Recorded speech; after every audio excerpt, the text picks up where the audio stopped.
House Intelligence Committee Chairman Adam Schiff of California. Congressman, thanks very much for being with us. It's good to be with you. So first, I want to ask you that this is a brief report. It's almost sketchy, but it makes absolutely clear that the American government has decided that Crown Prince Mohammed bin Salman of Saudi Arabia is responsible, ordered an operation to capture or kill Jamal Khashoggi. And I wonder, basically, what is the impact of this, do you think, on American-Saudi relations? And is there more forensic evidence that we aren't seeing? Well, first of all, I think you're absolutely right. The report makes it crystal clear that the Crown Prince had a very direct role in ordering this capture or kill operation.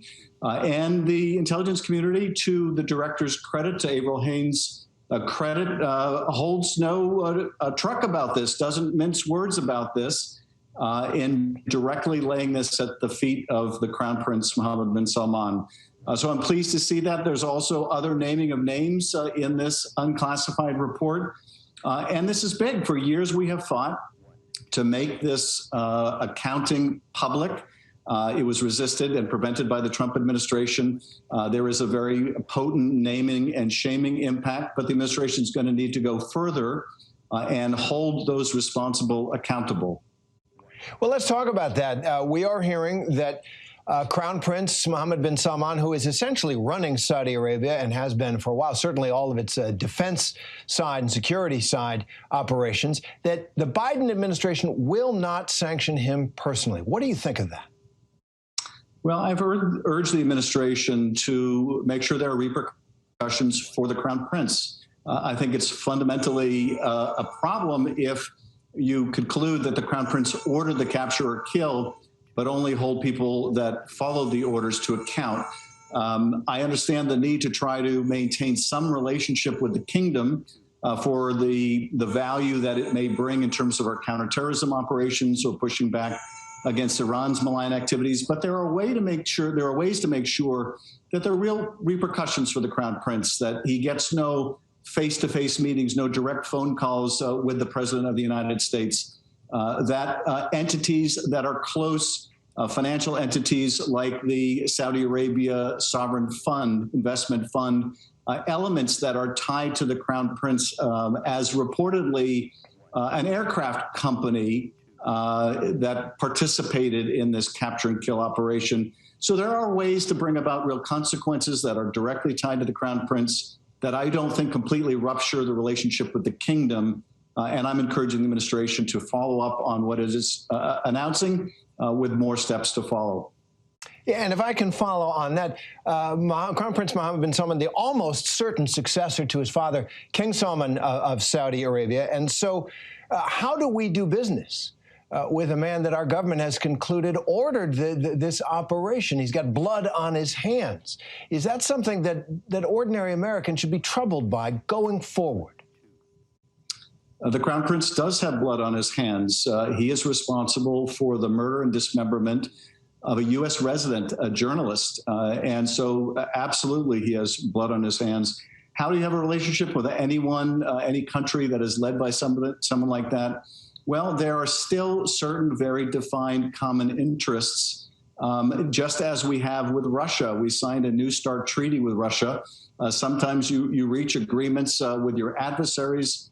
Sometimes your relationship is a very difficult one. Ours with the kingdom certainly is. But nonetheless, it's a different relationship. It has to be a different relationship than the one we've had over the last 4 years, where we have told effectively the Crown Prince, it's carte blanche, do what you want, kill who you may, and it won't affect our relationship. This has to have an impact, not just on U.S.-Saudi relations, but on relations with the Crown Prince. And one of the Crown Prince's main projects, really, over the past several years has been the war in Yemen, that humanitarian catastrophe there.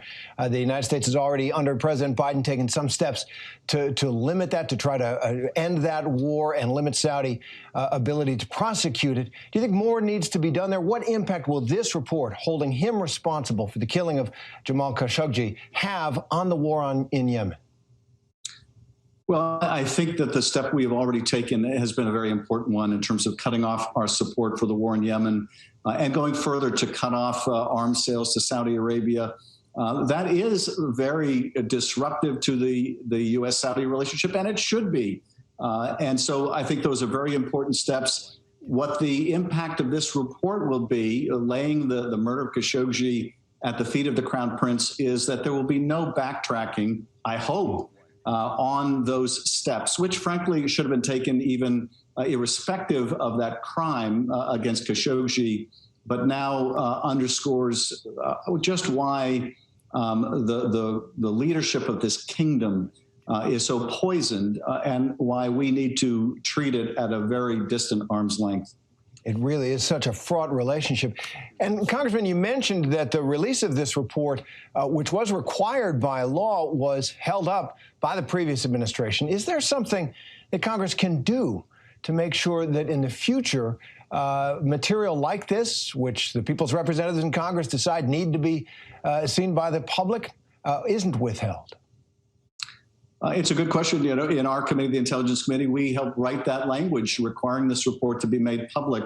One of the things we've discovered, though, over the last 4 years is where you have a president with little respect for the balance of power or co-equal branches of government, they can tie you up for years in court.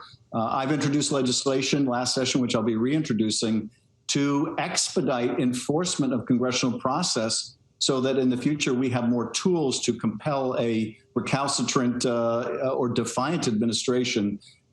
Congress has a lot of abilities as it is to withhold funding from the administration, but we didn't have a willingness in the Republican Party to hold the former presidents accountable in any way, and that included when the president simply flouted the law. Congressman Adam Schiff, thanks very much for being with us on these important issues. Thank you. Hi, everyone. George Stephanopoulos here. Thanks for checking out the ABC News YouTube channel. If you'd like to get more videos, show highlights, and watch live event coverage, click on the right over here to subscribe to our channel. And don't forget to download the ABC News app for breaking news alerts. Thanks for watching.